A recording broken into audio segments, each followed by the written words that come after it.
We're 80s babies. It's our time to step into not only leadership positions, but senior leadership positions.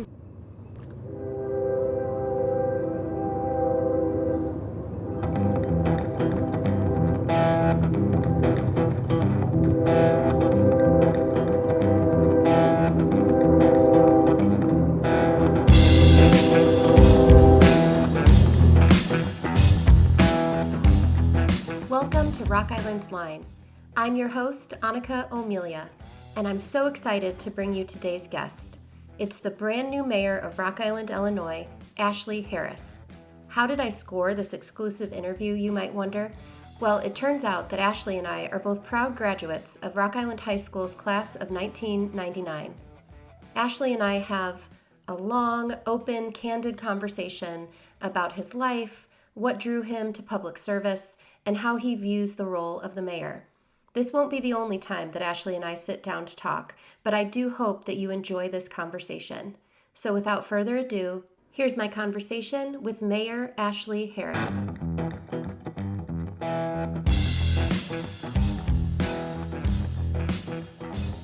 Thank you, Ashley, so much for having me. I'm really happy to be here and really happy you're going to be one of the first guests on Rock Island Line. That's an honor.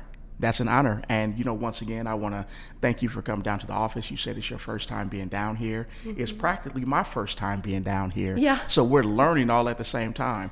And I thank you. I know you had a difficult time taking your show on the road. You have all the setup here. You have the office looking like a legitimate studio right now. We got lights, we got phones, we got microphones, the whole setup. So it's interesting. And it was fun seeing you do all that stuff. I am nowhere near an engineer. Well, either am I, Yeah. and we're the same age. Yeah, So for me yeah. to figure all this out was, Yeah. I think it's probably good for my brain. Yeah, we've So- been knowing each other a long time. Went to school with each other, graduated with each other, and everything in between. Yeah. We've it was a time to where we didn't see each other other than class reunion. But now, now we're seeing more of each other, and that's good for Rock Island. We're stepping out, we're getting active. We're 80s babies. It's our time to step into not only leadership positions, but senior leadership positions. And, just take the mantle from our elders and the people that, came before us. This is our time, Monica. Yeah. Well, I'm so glad to be sharing it with you. Yes, it's pretty yes, exciting. Yes.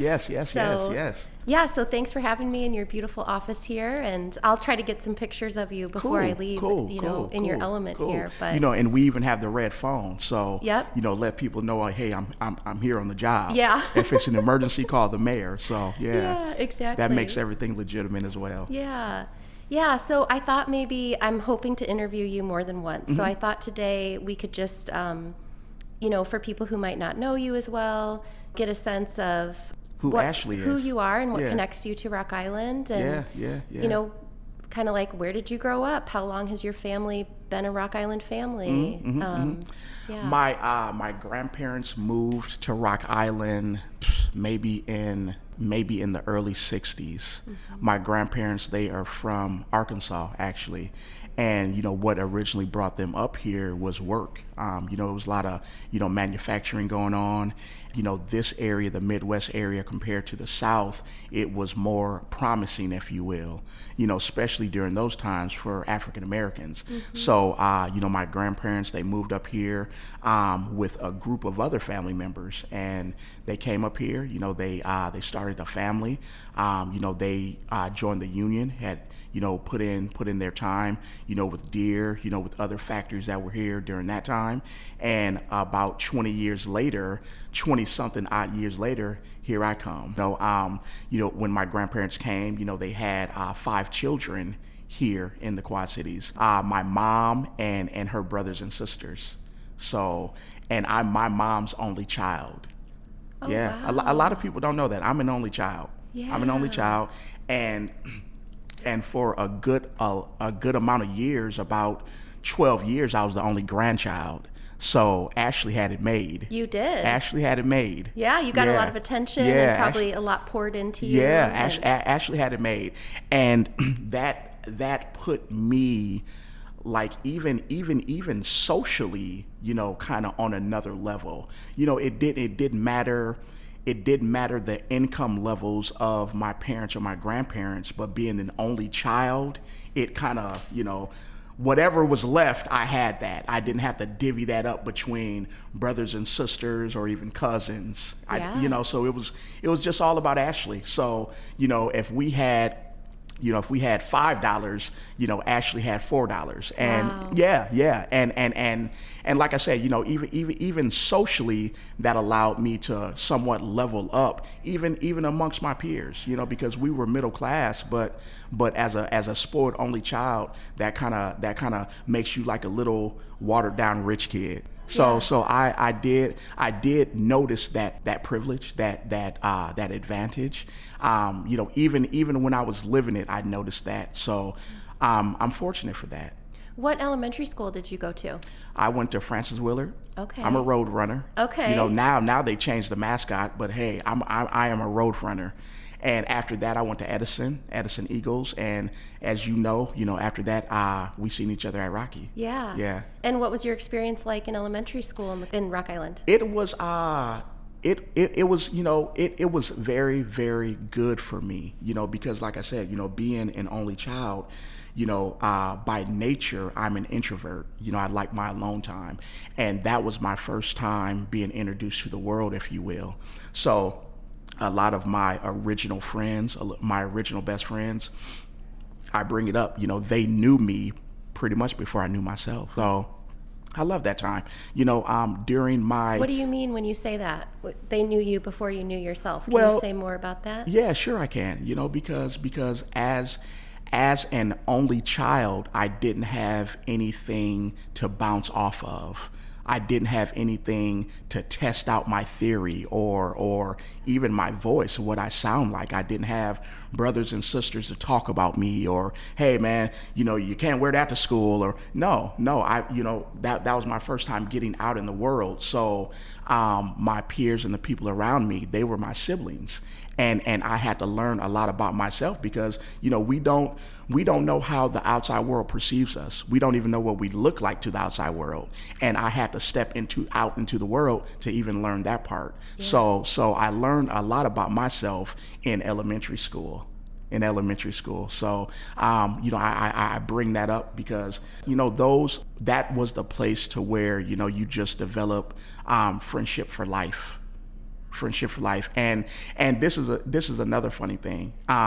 Your kindergarten teacher kind of dictates who your best friends are going to be, and that's practically by the original seating chart.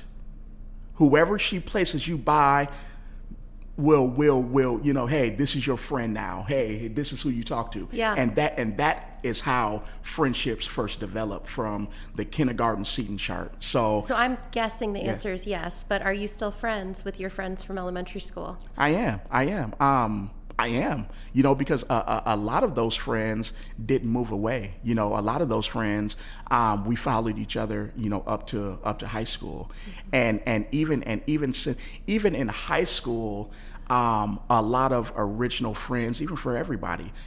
Those walks of life kind of like went different ways, but we always had that foundational connection. And it's funny because stepping out even into the campaign, I got support from people traditionally to where I wouldn't have originally got support from. And it was all due to those school connections. Yeah. Like, man, hey, I'm this way now, but I know Ashley. Hey, I'm doing this now, but man, Ashley's a good dude. Or I cashed in on, those relationships and those connections. Yeah. And that's nothing that you could even fake. Maybe cash in is the wrong word, because, I didn't, like take advantage of anything or anybody, but relationships are real. Yeah. They're real. Blood is thicker than water. Yeah. And those friendships, those relationships, that's the blood in the game. Mm-hmm. That's the blood. So, political views, different even ideologies, after people, grow up, blood, there's still things that are thicker than those, that will shine through those. And I learned that, like I said, even on the campaign trail. Yeah. Yeah. I mean, my recollection of you in high school was if you were in a room, Yeah. other people in that room would feel accepted or Yeah. safe, Yeah. or that they had somebody who would look out for them or talk to them. You know, you've always been a very inclusive, kind person. You know, naturally, and even those things, there was a time where I was the class clown, but in those senses, I wasn't trying to do anything. I wasn't overdoing it. It didn't cost me any energy. I was just in my natural flow of things. And a lot of that has to do, like I said, with my upbringing, because I just wasn't raised by a single person. My mom had me when she was very young. She was actually 16. And when I came home from the hospital, I came home with her parents. Mm-hmm. So she was the oldest out of 5 children. So I had some aunts and uncles who were older than me, but practically my older siblings as well. Yeah. Coming up in the house, I was raised by my whole village. Yeah. My whole village, and even then, I was a send off, if you will. That's why I said, I'm a natural public servant, because I've been serving my household for a long time. And when you have older aunts and uncles that are between 10 to 12 years older than you, it's not like your aunts and uncles. It's like, hey, big brother, big sister, especially when you're raised, in the same household. Because when I was a kid, they were kids. Yeah. Yeah. They were only a generation ahead of you. Yeah. My brother is 10 years older than me. Same thing. Mm-hmm. It would be no difference from your older brother than my uncle being 10 years older than me. No difference at all. Yeah. What do you think of your experience going through schools, the Rock Island schools? Because I think we both have... Well, they're sophomores now, right? Yeah. My daughter and your daughter? And my daughter, she'll be a senior coming up this year. She'll be a senior. Yeah, she'll be a senior. So we both have kids at Rocky. Yes. And, you've gone through the Rock Island schools. Mm-hmm. What do you think of your experience from Francis Willard through Rocky? It's something I like to brag on now more so than any other time, because I've never been formally educated. So I always bring up the fact that my education from Rock Island High School was good enough to take anyone to any level in life. And I bring that up, because the city, our school system, district, we get a lot of times we get a bad rep on a lot of things. It's a small truth in all stereotypes, but for the most part, we do get a bad rep. We are more culturally diverse than any other time. That should be added strength, and that strength that we haven't quite tapped into yet. Yeah. So I always rep my town, rep my city. So you feel like your Rock Island public school education prepared you well for life? Yeah. Yes, it did. Yeah. Me too. Yeah. Me too. Yeah. It got me here. Yeah. It got me here. Shout out to Rock Island High School. Do you have any teachers who were influential that you recall that made a difference, or who comes to mind? In elementary school, like I said, Miss Danforth, she was my kindergarten teacher. So, she set the course of all of our lives pretty much. And then 6th grade, Mr. Good, he was my first, I'm not going to say my first hard-nosed teacher, but he was the first teacher that kind of demanded respect. He was the first teacher that really allowed his personality to teach other than just a curriculum. Mm-hmm. You know what I mean? So, and really that was at a vital time, because 6th grade is right when you submerge into the world. 7th and 8th grade, somewhat like college, we're changing classes. We're responsible for our schedule now. It was just a complete different world, and that experience that I had with him, even outside the curriculum, was very beneficial to me. Yeah. He kind of like instilled fear, like, hey, you can get away with this right here, kid, but when you get over there, down there, just like he'll say, they're gonna nail you. I'm like, whoa. You're like, yeah, Jesus, this is serious. What's gonna happen to me? This is serious. So, like I said, I took that in all healthy ways. It just prepared me for junior high. And even in addition to all of that, I've always been a student athlete.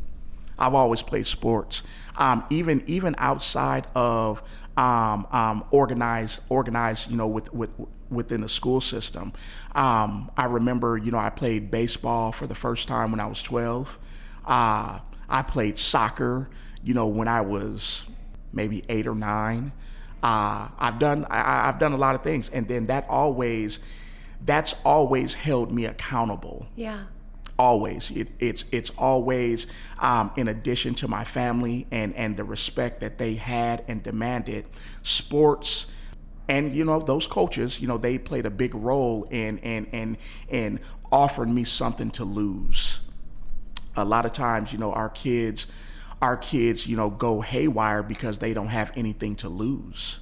No sport, no allowance, no, they have nothing to lose. So when you put that type of mind frame into a child, that can go, one of two ways. And a lot of times I hear recently that hasn't been in the favor of good culture, if you will. Yeah. So I've always had something to lose. Yeah.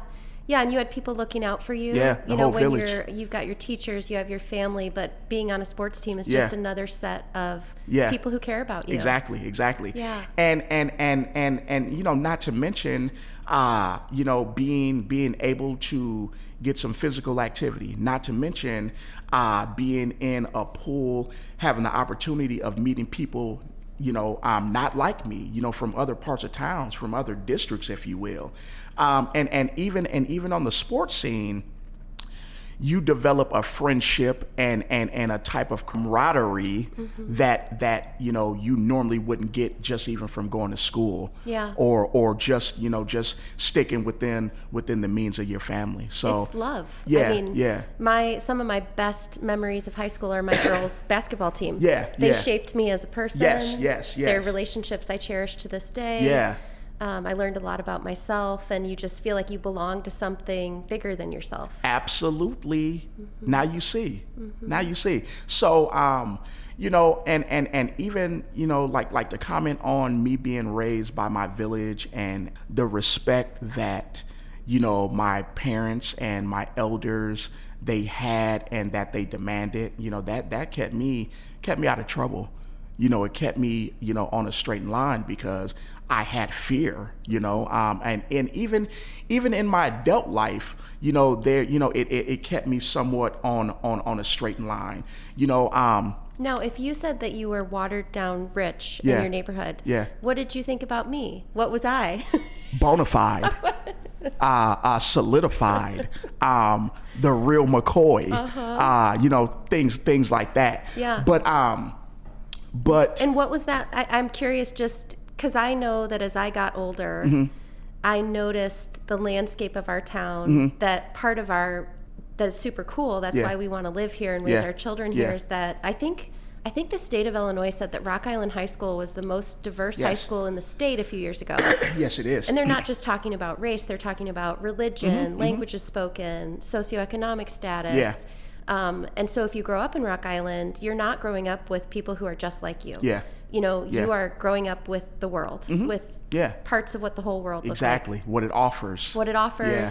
But at some point, you become aware of these things. Like, I became aware that I have a lot more than a lot of the people that I am in community with. Yeah. And see with me, not to cut you off, but see with me, I learned that difference a whole lot earlier, because my friends, the people I associated with during school, after school, they weren't only children.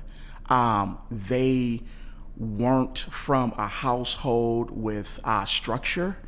They didn't have a male figure in their lives. So even when I was young, I seen that difference. I seen me going to their house or how their shit was run as opposed to going back home and how my shit was run. And these are my friends. These are people that my best friends, people I'm coming up with. So I've always known I've always noticed the difference in that. And like I said, I'll give the glory to God, but I also give glory, to my parents for humbling me and not having me feel like entitled or anything like that. I like I said, I just had a good upbringing, and they instilled in me emotional maturity. Yeah. Emotional maturity. To know how to stay humble, to know that you may be afforded extra things. One example, some things that I just I never really had to worry about. I knew people who had a lot of brothers and sisters, and a lot of different extended family members that lived in the same house, a lot of cousins, and just a lot of people in grandma's house. And they would come over to my house, and I would put something in the refrigerator and just put it up there, and doesn't matter if it's later today, tomorrow, when I go back, hey, my stuff is going to be there. But they would literally have to hide it in the refrigerator, or not put it in the refrigerator, because once you put it in there, if it's 10 other people who live in the house, it's not going to be there. So that is just a mentality of not necessarily survival of the fittest, but kind of being in the wild, even the small things like that. How you would just be like, man, I'm going to put my pop in the refrigerator, and you're not worried about that? Yeah. Well, if you're putting your favorite drink in the refrigerator, and you're thinking man, my drink better be there tomorrow or later, and it's not, and it's traumatizing. Yeah. And like I said, that's just one small example of even how I noticed small differences, small things like that. It reminds me of there's something called Maslow's hierarchy of needs. Have you ever heard of that? No, I haven't.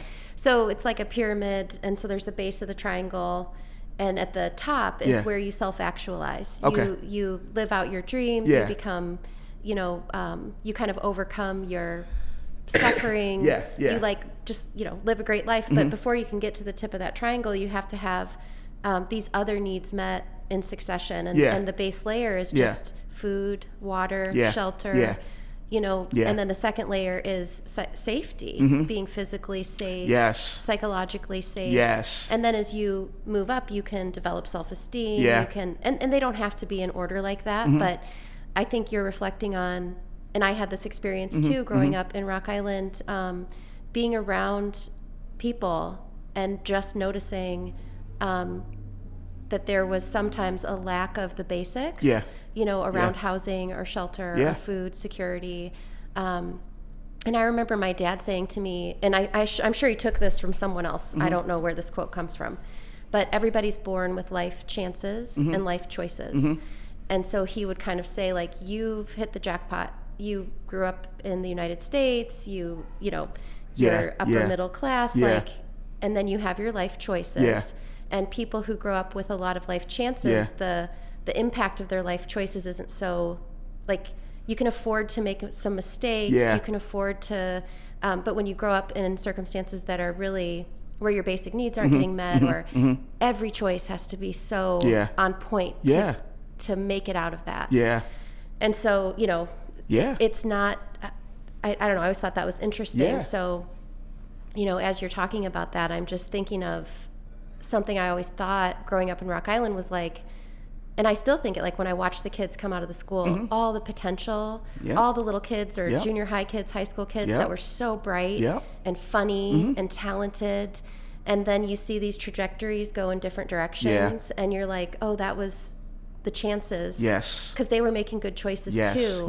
Not everybody makes good choices, but I think that's something our city faces is how do we take all these kids and make sure that they, have a good future, and because it's just different. You can go to different school districts. Every school district has difference, but you can go to school with kids who have a lot and kids who have very little. You can, and a lot of the attention is, we want to be as potent as possible. We want to make the biggest impact on society as possible.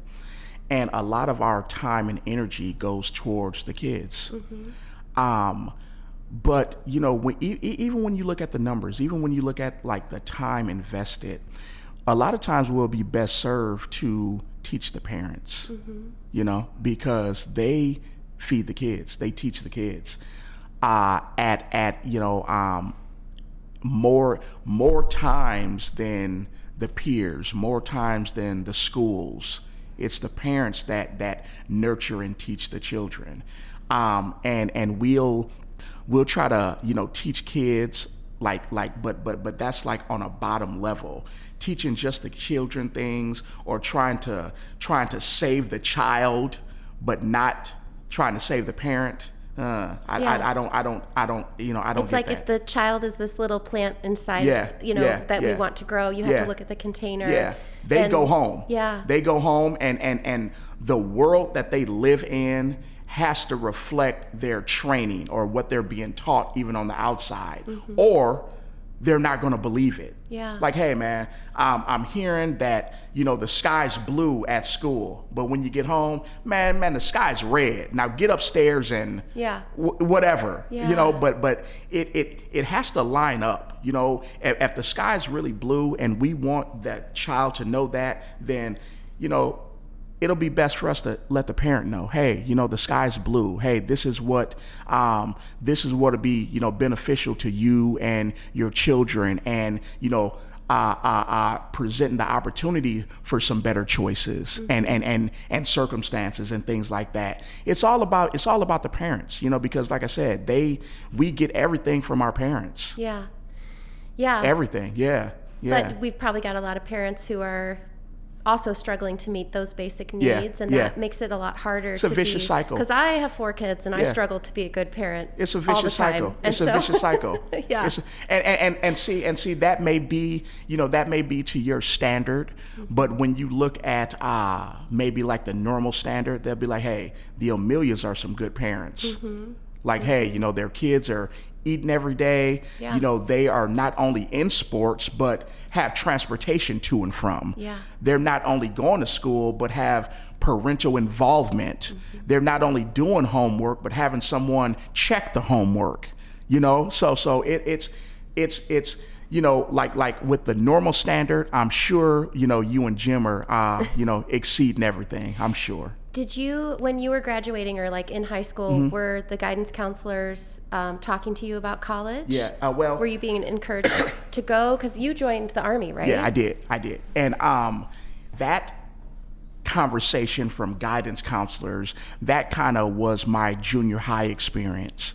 And I'm going to name drop, Miss Bobby Straps at Edison. She was one of the best components in a lot of our lives. It was like she had the care and the passion of like a parent working there, like an aunt working there at the school, and it just wasn't a job for her. So the direction for college opportunities after school, that conversation was like a junior high thing. And in high school, I really wasn't in contact with a lot of guidance counselors because I was always a student athlete.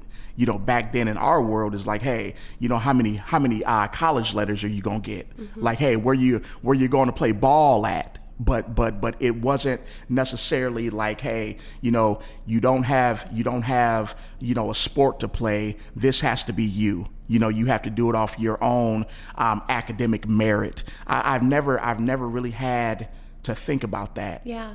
So like the guidance counseling, that hit me. That was more important for me at the junior high level as opposed to high school. Okay. Yeah. If that makes sense. So when you were getting ready to finish out your high school career, did you know what you wanted to do? Did you feel... Yeah. I knew, I knew, but plans do change. I had actually, a few letters to play at a couple Division II schools. And I was looking forward to, going to play football. But at the time, my girlfriend, she had got pregnant, and with me being an only child, with me being raised a certain way, me going to college, I wouldn't have been able to implement that same upbringing during that time. So I needed to have a career. I needed to make money and be there and physically, be there and be there presence. and be there. Yeah. Because like I said, that raising a child, that's something that I knew I wasn't going to mess around with, because it wasn't messed around with me. And like I said, even at a young age, I knew the benefits that I had, from being raised from my village, from having security, to having comfort and warmth, and all of those things, the whole pyramid. I had the whole pyramid, and I didn't want my child to have to sacrifice anything like that. So I'm like, you know what? I want to go, to college. I want to play football, fun and exciting, right? To an 18-year-old, right? Yeah, they're like, yeah, I can't wait to get on campus. But the military just seemed like a better option for me, especially with all the little dainties that they put in front of you. Hey, college money. Hey, travel the world. Hey, you can go anywhere. Hey, get an edge on life. All of those things. I'm like, well, this kind of makes more sense to me right now. Yeah. So I didn't go to college. I joined the military, and then that allowed me the opportunity not only to raise my son and be around him, but to provide for him. Insurance, everything. Yeah. Because I was, during that time, my mission was to, at the bare minimum, raise my children like I was raised.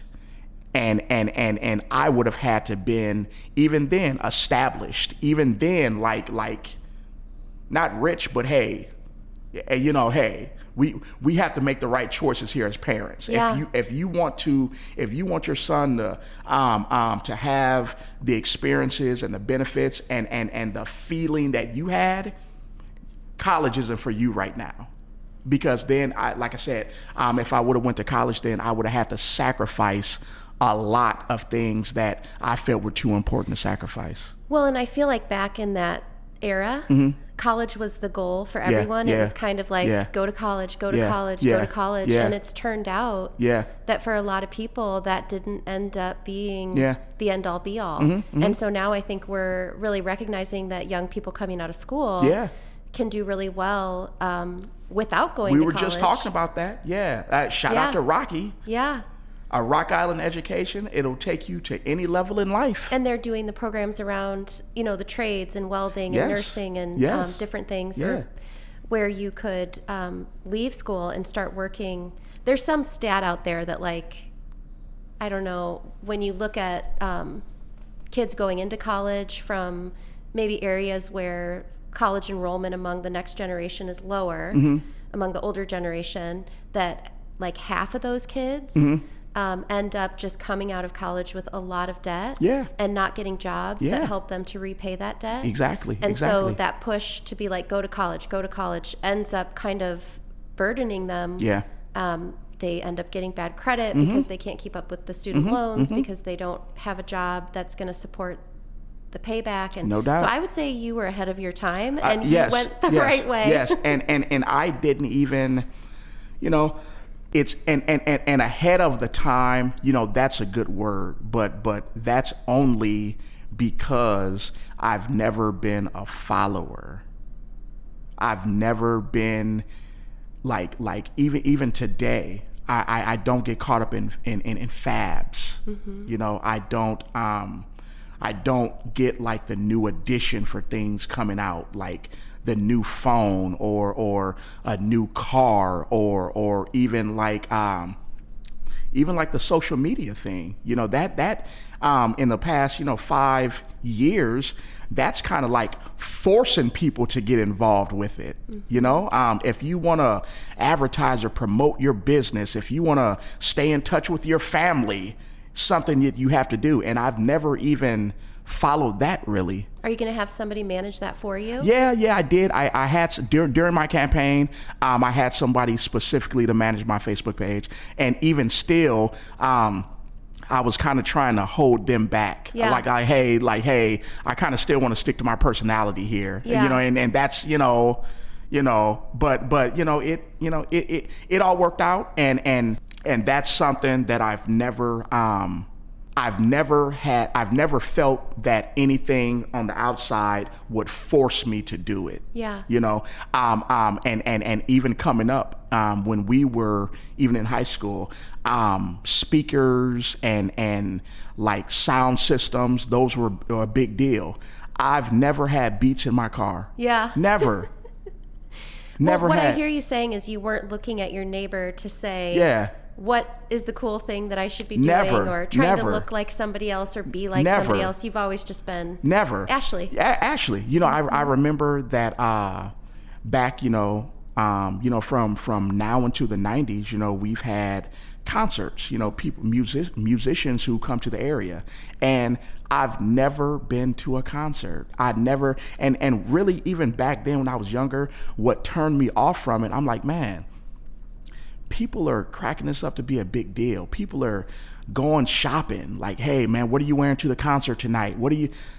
I'm like, everybody's doing this. Like, oh, man, I got to get me something to wear. I'm like, man, I'm not doing that. Yeah. I'm not doing that. And maybe, I don't know, maybe I was lazy. Maybe, I do still procrastinate. But for whatever reason, I never really was turned on by that stuff, never really like went out to clubs. Like, when I was in the military, that gave me a chance to like.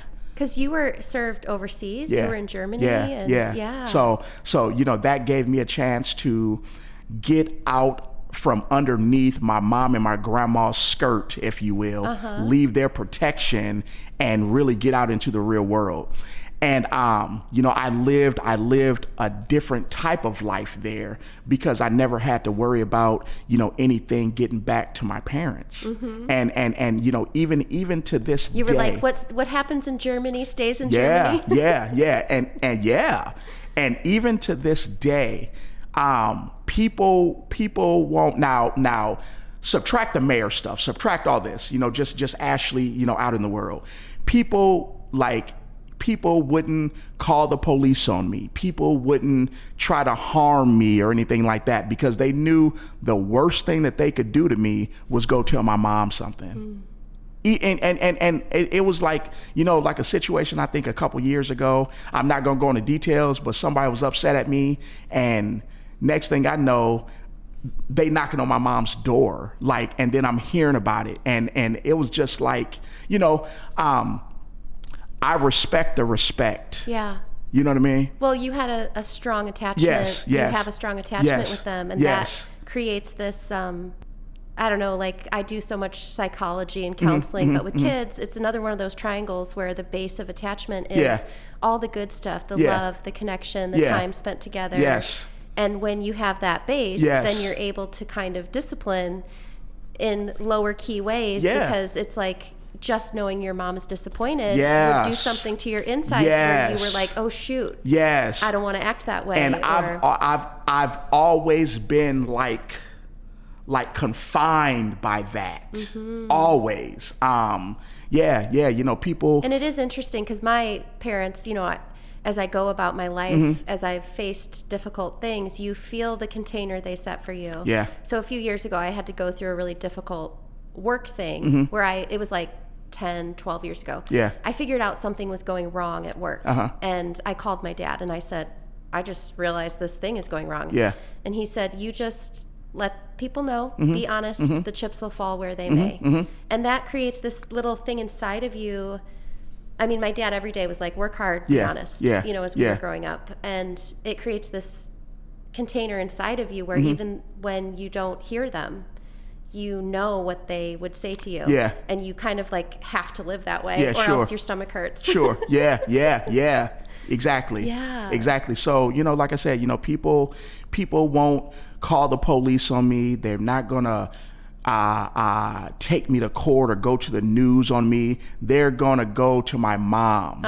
That gag gets like instant results, like, you know, and you know, even if I'm in the right and they're in the wrong, you know, listen, okay, you win. Hey, listen, you went to mom's, and I used to you know, get mad at people for doing that. Like, man, I know you didn't go to my mom's, man.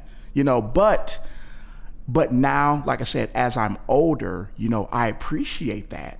I appreciate that even other people recognize that the respect that I had for a certain type of authority. You know, because if they would have felt, if they wouldn't have known the respect that I had, then they would have known that wouldn't have worked.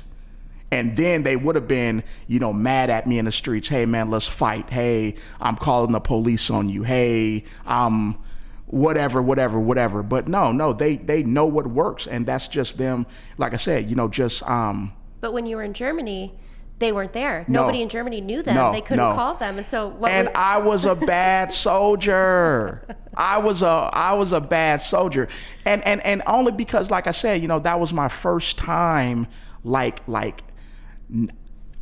within the Army. Yes, it's structure, it's authority, but that took a back seat to not being under the authority of my parents. That took a back seat. Like, man, I don't care what rules they got. Mom's is not here right now. Listen, let's have a good time. Yeah. So you were in the Army for 4 years? 4 years, ma'am. And then you came back? You can't call me ma'am. Well, you know, muscle memory. I'm a military. You know, you triggered me. I got you, though. Yeah. And then you came back. Did you go straight from Germany back to Rock Island? Did you live in any other cities in the United States? Nope. I came from... I discharged out of the military honorably. I came back here in 02 or 03, somewhat around that time. And then a few months later, I had started working for Deere & Company. Did you ever think about living anywhere else? Never. And you know, that was surprising because I had a chance to see the world. You know, I had a chance to know what, you know, big cities are, and know what nice small towns are, and know what other cultures are. I loved it. You know, I was really, you know, turned on by that. But I'm coming back home, you know. Like I said, my whole set is here. You know, during that time, I had a child here. My grandparents were here. My aunts, my uncles were here. You know, my cousins. My whole set was here. Man, I ain't going nowhere. Yeah, and family has a way of tying people to a place. Yeah, shoot, I ain't going nowhere. I'm, you know, right here in Rock Island. And I want to bring up this point because a lot of people, you know, like, you know, try to get away from Rock Island. You know, they, you know, seek greener pastures. Like, oh man, it's nothing to do around here. You know, I'm going to Chicago. I'm moving down to the A. You know, I'm, you know, going to Memphis or wherever. But if you can't make it here, if you're not happy here, them other places are really going to tear you down and really going to expose you. Man, I'm like, I'll visit them places. But even looking at it like financially, you know, this is a decent place to live. You know, I remember at maybe 3 class reunions ago, a lot of us, we were at like a bar. We probably Icons. We were at Icons. Yes, right down the street at Icons. And somebody, I'm not saying it was me, but I don't know, somebody had bought a round for the whole table. And it came like 5 or 6 people. And it came out to like $22 or $25.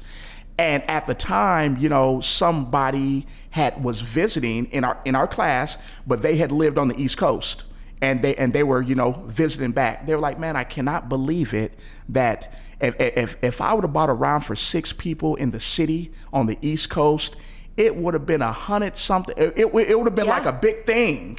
Yeah. Like, hey, let me pull a freaking credit card. It would have been a big thing. Mm-hmm. Yeah, Jim and I lived in Canada for 2 years. Canada? I didn't know that. Yeah, we lived in Vancouver, Canada. That's cool. It was super cool. But our little apartment, we only had, the only door in our whole apartment was to the bathroom. So it was like 400 square feet. Yeah, it was the two of us and our yeah, dog. yeah. Like if we got in a fight and I wanted to storm off, I just had to go in the bathroom and shut the door because there was nowhere to go. Oh my goodness, yeah. But our little, square, teeny tiny place in Vancouver our monthly rent was more than our whole house payment for our mortgage now in Rock Island. Now you understand. Yeah. So Rock Island is, even, financially, emotionally, Rock Island is right where I want to be. Yeah. I don't, I've always been like simple. I never needed any additives in life to make me feel like I needed it, from speakers to going to concerts to being on social media just because, like back when like MySpace was jumping off, I don't think I ever had a MySpace account. I just completely missed that. Well, you were probably busy. You were working and raising your kids. No, because everybody that was working, raising their kids. I had a MySpace. I think I completely missed that whole boat. Yeah. Good for you. Yeah, That's probably why you have good mental health, because you stayed off the social media as much as a person can. Even today, people are telling me that, and that's why I need to get somebody kind of to manage it, because I don't have the energy for Facebook right now. I don't. It's so bad to me. It's so like draining, and even the positive is like negative. Well, I think it's hard because it allows people to feel like they're involved. But if they don't take it anywhere beyond a Facebook post, it's really meaningless. It's like, unless you're going to get up in your community and do something with your hands, or with your, in a room with another body where you're like making change. But I think it can allow people, especially during the pandemic when you couldn't go, it can allow people to feel like I'm really doing something here. Yeah. But and go ahead. Opinions don't build buildings. They don't put clothes on people's backs. I mean, it's hard. And I like totally got into the social media, mixing it up with people, and it didn't leave me a better person. No, not at all. And what people don't realize is, no matter what you put on there, good or bad, no matter what you take from there, good or bad, just Facebook, period, is its own relationship with you. That is the relationship. So people would go on to Facebook to get relationship advice. You'll have a post telling you to do this or think about this or like I said, good and bad. But Facebook is its own relationship. And a lot of times for me, that was, no matter if it was all good on Facebook, just a relationship with Facebook was a toxic relationship. Yeah. Just that. And I just never wanted to give myself anxiety, or I never wanted to feel as if that was going to dictate my day. Almost like weighing yourself, getting on a scale every day, depending on what the scale says, depending on if you're going to have a good day or bad day. I don't have things dictating me like that. Yeah. And I've always looked at Facebook like that. Like, I'm not. I don't have to do this. And like I said, even with like on the campaign trail, people were telling me like, man, you have to get on Facebook. You have to do.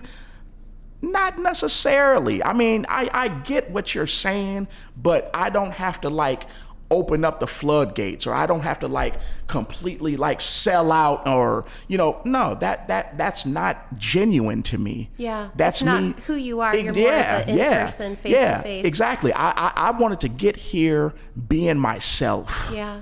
You know, if Ashley isn't good enough, then Ashley's not cut out for this. Yeah. But it wouldn't have served me anything to get here, but to get here like with hot air. Yeah. Or with all these extra additives that eventually would die off or die out. And then that's when people be like, you know what? You know, he's like all the rest. No, I'm here to be Ashley, and that doesn't cost me any energy. Yeah. You understand what I'm saying? Yeah, when you're being authentic and kind of don't have to put on a mask or. So this job isn't tiring. You know, you asked me earlier, I hey, know. are you tired? No. I rest well. I take naps. I'm going to start eating better, you know, starting tomorrow. Yeah. You know? Well, we're getting older. You need to watch your cholesterol.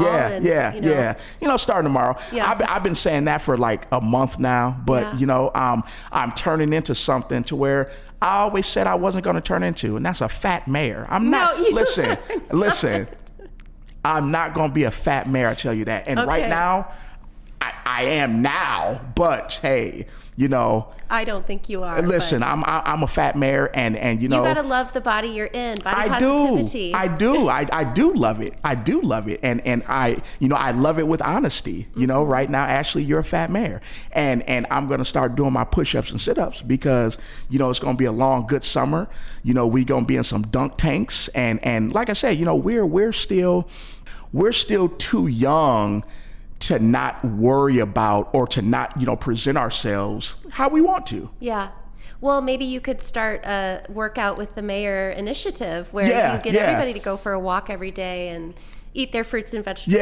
You know, the things we can do for free that help our entire healthcare system. Sure, you're right. Sure, taking care of ourselves. I might as well, you know, turn this into good for everybody. You'd have to have someone else manage the Facebook post that lets everybody know what you're doing. And I'm not equipped for that.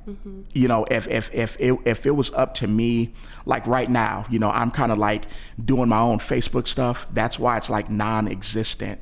And I really do want to address that or have someone address it because like in this day and age, you know, that is people's language. And a lot of people, they take it, you know, like etiquette, Facebook etiquette that I don't understand. Like, hey, you know, somebody said, hey man, I sent you a friend request. I'm like, okay. I was like, all right, I'll get on, I'll check it, I'll accept it, you know, but I don't want to come off as disrespectful or I also sent you a friend request. Hey, listen. I've been saying that I'm going to get on Facebook. I mean, I did send you a friend request. But you take your time getting back to me. Hey, sorry about that. And it's like you know, I don't mean any disrespect. I'm just never on. Well, I actually got all the way off, like, and I had, you know, a 10-year history of pictures. So I deleted my account. It was totally gone. I was just like, I can't with my my own mental health. But then when I wanted to do this, I realized I'm gonna have to get back on. You understand? Yeah. You understand. So that's kind of how I felt. I was forced to feel like that. You like, you know, like running for mayor, like, hey man, you know, you got to have social media presence. You know, they need to see you. They need to, you know, it's a criteria that you got to make a post every day or 3 or 4 a week. I'm like, man, that is so not Ashley. Yeah. And I didn't want anything, you know, the process is already big and intimidating to a lot of people. It has, you know, some running for office has some intimidating, scary components to it. But Facebook, I wasn't gonna deal with that. Yeah. I wasn't gonna like, hey, I'm, you know, I don't have to do that. Well, that's probably why that after high school, you know, we didn't mix it up very much. I didn't know what you were up to because you weren't on Facebook telling everyone all the time. I've been here living life, you know, been here. So what do you do at Deere? Has it changed over the years? Yeah, it's changed. It's changed. I hired on as a machinist. I've always been a wage guy. I've always been like a shop worker, you know, like a grunt, if you will. So I hired on as a machinist, but I was just, I first started just normal assembling, and then I was in a department to where I was hanging things like on a paint line. And then shortly thereafter, I had actually got into machining. I did that, for the lion's share of my career there, actually machining. And then, we had went through some reductions in certain departments, and I had picked, other jobs to do. I haven't done it all, but I have done, enough to, not get bored with anything. Yeah. And, right now, I have a pretty chill job. I don't want to say that on camera. They might try to, well, hey, but no, I have a good position now. Yeah. Have a good position, and fortunately, Moline Seating, we go through shutdown every year. Typically we would get 16 weeks off every summer. 4 months. That's a long paid. Yeah. That's like God sent. You know what I mean? And that allowed me a chance to even not get caught up in the hopeless, vicious cycle of a job. Like, man, we're working 10 hours every day. This is my life. It's gonna, I want to retire from here. This is what I'm doing for the next 30 years. Like, I'm not, formally educated. I don't have all these options. This is what it is for me. And getting those breaks off every summer, it allowed me mentally to break the year up into a season, kind of like a professional sport. Your season is 8 months, and then, you come back the next season. And go ahead. Humans need to rest. Yes. Humans need to rest. We aren't robots. We will be replaced by robots, but we're not robots. So that gave me a chance to rest, to appreciate, to travel. There was one time to where, I considered myself a globetrotter. I was, every summer I was gone, like, I'm not here, for a month or two at a time. And I miss that type of freedom, but that is a good sacrifice, for the good that I would like to do within the community. At what point in your career did you start to turn your attention toward kind of like community building and being engaged? And do you feel like you were always that way, or did that hit you 10 years ago, or what? I always had the makeup for it. Always had the makeup, but it was never applied. Like even for this right here, this is something that I would say I wasn't raised for this. I wasn't raised to be a politician. A lot of times you see them, they've never been in any trouble. They don't have any ghost in the closets. They were raised for this. I wasn't raised for this. I was born for this. And that's just off of normal, no additives, just straight personality traits. The situation that caused me to even apply myself was the pandemic. During the pandemic, and this is the story on that. And you are involved in that story. I don't know if I've told you. I don't think so. Yeah, let me tell you. Okay. So the pandemic came about. I was going to the gym at work, like every day. I mean, we did briefly talk about this. Yes. That was my thing, going to the gym at work. So when the pandemic came, they shut the work facility down. I'm like, well, I kind of still want to work out a little bit. So then I got a membership at the Rock Island Fitness Center, and then I had started going there. Same time every day, you get people on your same schedule, if you will. And then I ran into Coach, Rick Meyer. Yeah. Ran into him. And, we had been seeing each other every day for about a week or two. Then he was like, Ashley, he's always known me, he was like, Ashley, do you know what the CCC is? I was like, no. He was like, yeah, the Community Caring Conference. This is what we do, and I was gonna ask Annika, was she interested in something like this? He never asked me, so you got to him. He got to you first. Yes, and then, yes. I was the first. Like I said, the pandemic brought me here because he called you out by name that day. Mm-hmm. At the same time I was introduced to the CCC, he was like, hey, I wouldn't mind getting Annika for this. I wouldn't mind. And then he told me what it was. He was like, hey, we have a meeting once a month. This is where we're meeting at. Come on down. I said, okay, where you guys meeting at? They were meeting at the church on 12th Street, right? I I'm like, 12th Street? I could walk there. That's like right down the street from the crib. So I get in there in the meeting, and then I see my aunt, right? I said, Aunt Maddie, what are you doing here? And she was like, oh, nephew. And you know, I met everybody, maybe like the next month or short amount of time after that. They had voted me to be on the board, right? So I'm like, you know, this is great. You know, it gave me a chance to like be a part of community building. I'm like, you know what? This is me. I'm like, this is me. Not just wasting my time, like volunteering, and it's your job to, like I said, build community, build strengthen relationships between police and community, which has always been an issue for a lot of people I know, that relationship. So I'm like, man, this is me. It sounds like when a key goes into a lock, yeah, and it just yes, turns, and you're like, oh, this yes, is right. This is, yeah. Yes. Yeah. So I'm like, this is me. So maybe like 4 or 5 months, maybe it wasn't even a full 6 months. After that, the organizer, Miss Amitra, she wanted to retire, and the CCC, it's a board, and it's only one staff person, the community organizer. So Miss Amitra, she retired. She was like, hey, you know, this is you right here. You know, this is you.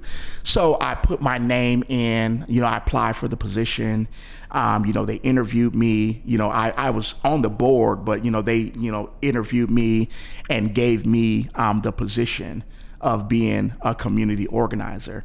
And after that, man, the rest is history. Yeah. The rest is history, you know, and that just like, man, listen, this is what it is. And then that put in perspective, like as a normal, you know, shout out to all my union guys, shout out to all my, you know, factory workers out there. But even that isn't for everybody. Yeah. I just felt that was like a waste of not time, you know, that, you know, people make their living doing that, but it was a waste of talent. It was a waste of Ashley's calling. And the pandemic led me to the CCC, which led me to community building, and ultimately, which led me to run for mayor. You know, with me being an extreme empath, I always was disappointed, and it hurt my feelings out of all the people that were calling my phone as a community organizer. I could only help. You know, there was like, you know, 40, maybe 50% of the people who called me, I couldn't help them. And that, man, that upset me. That hurt me. Yeah. And then, you know, I was like, man, you know, I got the praying on it. I'm like, man, listen, I need to be put into something to where when people call Ashley, you don't have to call nobody else. You know, like I don't want to just like you call me and then I'm sending you to somewhere else and hoping they can help you and or hoping that they treat you right. No. When you call Ashley, hey, that's all you need to do. And that's something that, like I said, you know, I actually, you know, got on my knees and prayed for that to be. Well, and you're inviting that type of responsibility yes. and accountability, yes. which is a burden. Yeah. I don't know. Like I'm an empath. I'm not here for me. I'm not like enjoyment in life is not Ashley's life. Enjoyment in life to me is a better quality of life for everybody around me. Yeah. That's how I get paid.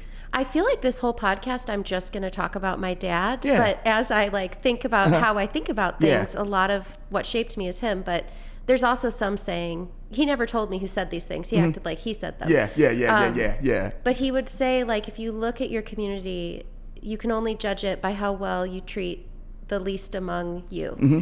You know, so that empath spirit of we can take a look at Rock Island, but the true measure of how well are we doing is how well are the people who have the least doing within a city, or he was talking about a society. Yeah. But yeah, you have that heart to kind of take everyone into consideration as you're serving and leading. And that does not drain me. That like, for instance, this is how I think. Back when we were younger, everybody wanted to be rich. Everybody, wanted to, get paid and everything. And I went through that phase as well. But this is like the weird part, and I really didn't understand it. The profession I wanted to get into was philanthropy. I've always wanted to give money away.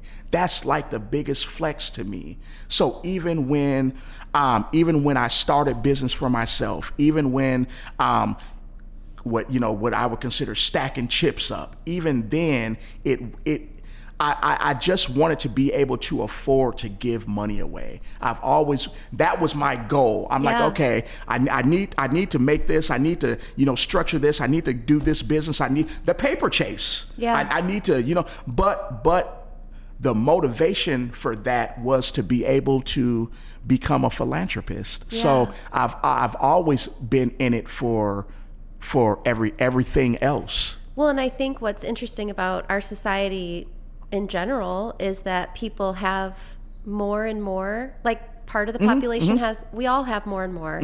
Part of the population has like way more and way more. So income inequality has become greater. But as an American society, we're more lonely, we're more depressed, we're more anxious, we're more isolated. Yeah. We have horrible maternal health outcomes. We have we don't live as long as people in other developed nations. So to your point, like, what does the paper chase get you at the end of the race? You've got all the paper, and then people are feeling empty.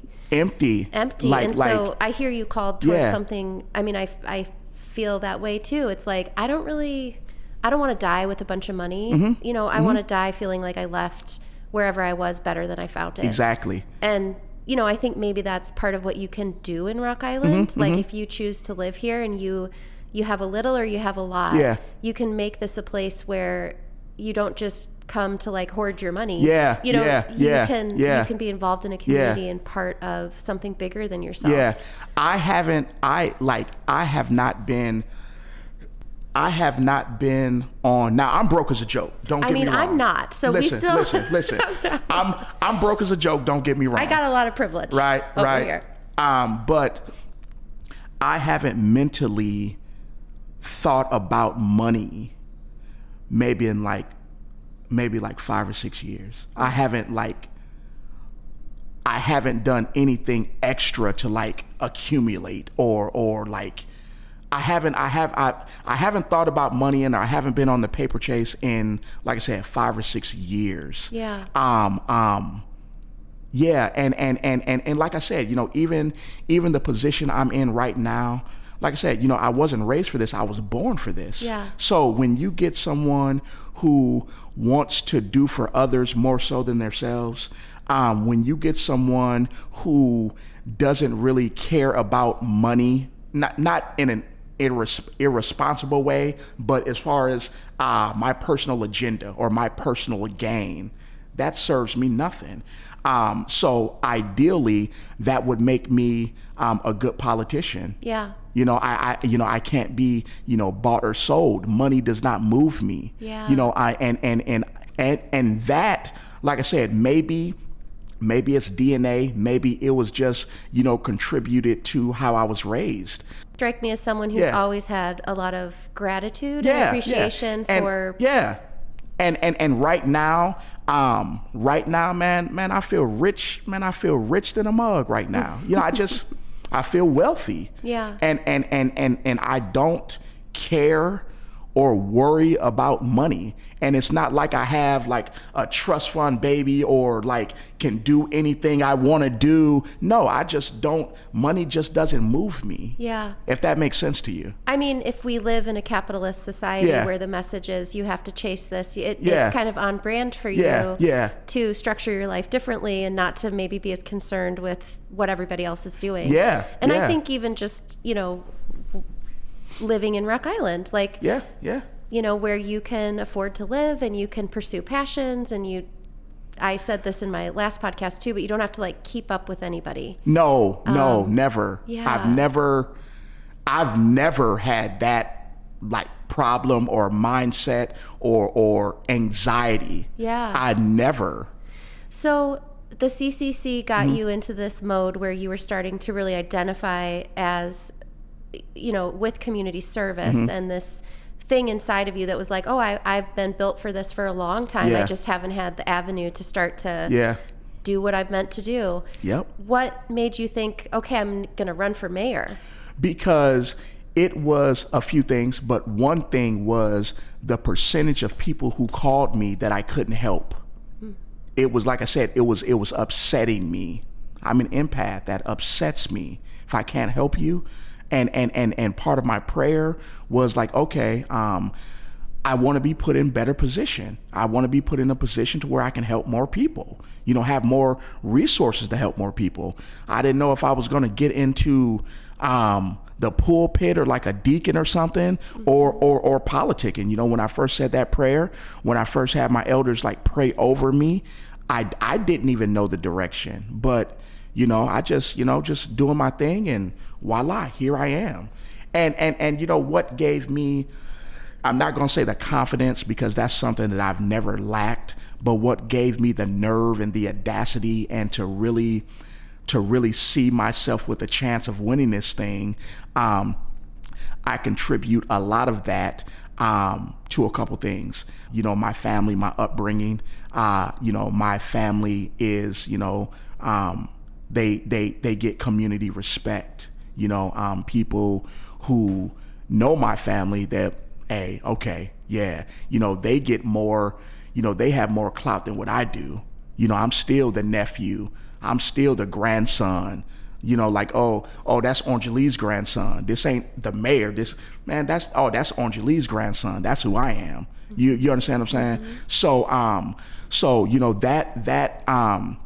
that gave me nerve, audacity. Just being, from the area, already being involved with like community things, having the get back rapport that I could tap into, people that I grew up with. Like, hey man, I'm gonna need your support on this. Like, hey man, what do you think about, like, man, Ash, I'm a Democrat or I'm a Republican, but I know you though. And our mayor is nonpartisan. So Yes. it's a beautiful thing that we have this nonpartisan. Exactly. Yeah. And I never felt like I started from the ground level. I had been, community building. I had been volunteering, and it wasn't, and I never, when I was doing that, I never had like the next step in mind. Like, oh man, I'm gonna, use this or do this because I wanna. No, it was, situations that had to line up for even me to want to say, hey, I want to run for mayor. First thing, like for instance, like, we both know Thurgood pretty well. That was the first person that even when this was like a thought, first person I ran it by, like, hey man, what you gonna do? Are you doing this again? Hey man, no, I'm oh, okay. If it would have been for that, I wouldn't have ran. Mm-hmm. If it would have been for this, that, or the other, I wouldn't have ran. I would have. I ain't. It's something else for me. But everything aligned, and everything aligned, and I felt that I had all the true qualifications. You don't have to be old, you don't have to be rich or well off, you don't have to be plugged or connected. No, you just have to be willing and have the want to serve the people. Yeah. Put the people in front of your own agenda or anything else. And I'm using that same offense, that same game plan, like right now. Like right now, I am doing this to the fullest, and tomorrow, like resume building for myself. Yeah. This is what I'm doing. The people are my resume. I've never been a resume builder. Yeah. I like, oh man, I went to this college. I have this degree. I sat on this board. I know these people. Man, listen, the people are my resume. Yeah. Well, and I feel like when we ran into each other, we talked about the fact that sometimes the mayors, council members, are people who can afford financially, time-wise, to commit that amount of time and effort. It's hard to do when if I actually cared about money, this wouldn't have been the thing for me. Yeah. Because I'm in the middle of my working career here. A lot of people say, hey man, how do you have time to do it? You work a full-time job. You can't, hey, are you going to quit? Are you going to quit your job? Well, I would, but no. You can't afford to. No, you know what I mean? And this job, the pay on this job, on being a mayor, doesn't pay anything. No. Doesn't pay anything. I'm better off looking for money in between my couch cushions every month than, what this check is. It's just $15,000 a year, which is $1,200 a month, $1,200 a month. And that's not a lot. You can't live, you can't survive off that, especially having a loan. You couldn't, let alone with, with children and grandchildren. You just couldn't afford to do it. But it's all about, what people talk about, like love languages. And if you've ever heard this, people make time for the things that they really want to do. People make time for the things that they really want. And this is something that I will make time for. Yeah. And luckily for me, I've never cared about money. Mm-hmm. If I cared about money, I wouldn't be doing this. Yeah. Yeah. You know what I mean? Yeah, because it's time consuming. It's a lot of work. But I think I put out a little article this week about, how is the city of Rock Island structured? So I think we have like a mayor-manager system or a council. A manager-council system. Manager-council system. We are in a weak mayor format. Yeah. Which I guess is a benefit to, it's not like you have to every day be following up with the Parks Department to make sure that they got their deliverables, or, the city manager does a bulk of that. And then you're kind of setting the policy, you're deciding what to focus on and highlight. Do you get a vote during city council? No, not typically, only if there is a tie vote. Okay. But the situation, with us having an odd number of council members, that's rarely. Only if someone has to recuse themselves. and even still, it would have to be split, 3-3. And that's rare. Yeah. That's rare. Yeah. And so, what is the job of a mayor? If you think about what are your main duties, or how does a mayor lead? What do you think? Well, on a superficial level, and I take pride and honor in this as well, being the face of Rock Island. When you think, when you ask Google Rock Island, my face pops up. And you have a good smile. Oh yeah. Whatever. But I take honor in that to represent Rock Island in its official capacity. Man, that is one of the biggest honors. I'm from here. You know what I mean? We always, back in our younger days, we always used to talk stuff like, yeah, man, I'm a boss. I run the town. I'm like, man, I am Rock Island. Well, I am Rock Island. Well, I wanted to make t-shirts, and I was telling my sister, what if I made one that's like Rock Island, bout it. Yeah. Master P style. But she's like, I don't think you could do that because not everyone will get that reference of Master P. Well, a lot of people didn't get when we were talking about what was the Compton, like I'm from straight out of 99. Okay, yes. Yeah. Straight out of 99 or straight out of Rock Island. People still don't know where that originated from. Yeah. So we're really dating ourselves in this. Yeah. So when if you saw a t-shirt that said Rock Island bout it, would you get it? I would rock it. Okay. I'm about that. Okay. Yeah, I would rock it. Yeah. And when people say, "Hey, this house rocks," and you know what I mean? Though people wouldn't know where it originally came from. They'll be like, oh, it sounds good. But back to, the roles of a mayor, the people put me here, and I am the people's representation here. I am their opportunity for checks and balances. It's a lot of people who have issues or problems. They'll come down here, hey man, my water bill isn't right, or hey man, whatever an issue may be. And a lot of times, people, their relationship, their trust level with government is negative. It's like, man, they're not going to do nothing for us. It's like an us versus them. Mm-hmm. Well, the mayor is your representation, your representative, even down here at City Hall. Yeah. I am the people, and the people are in charge here. Mm-hmm. The people are in charge here, and I am. I set out to be symbolic of that.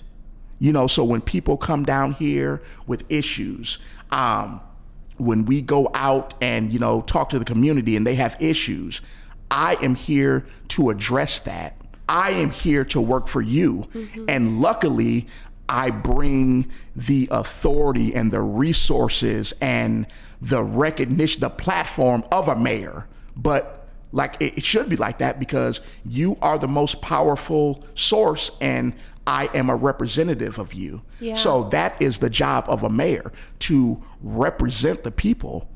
And not just, like I said, not just superficially like with a face, no, with actions and wants.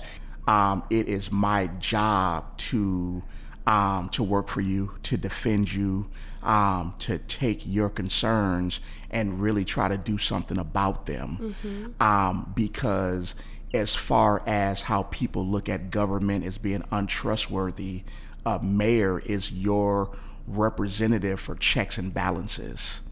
A lot of people feel hopeless when it comes to government. Yeah. And a mayor is who you put there to think about you, to fight for you, to advocate for you, and to really, be on your side. And that's kind of, I ran my campaign, on that, letting people know, because, people will come to City Hall meetings and, you could come in and you could feel like the tension in the room, like the pressure, almost like you're in a courtroom.